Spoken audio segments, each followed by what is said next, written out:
Pythonic way to check if all elements evaluate to false or all elements evaluate to true.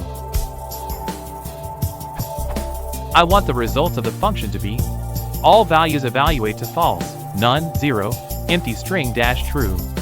All values evaluate to true dash true. Every other case dash false. This is my triad.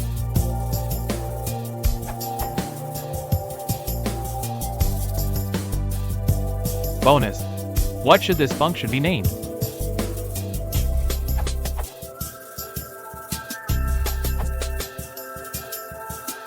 C. Add this URL. C. Add this URL.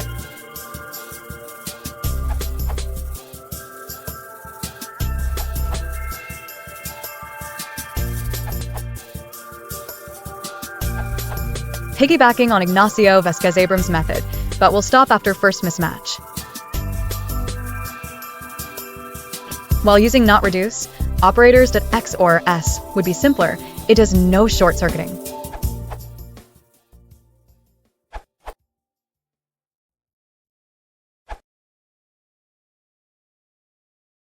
If you want to support the channel, please consider liking and subscribing.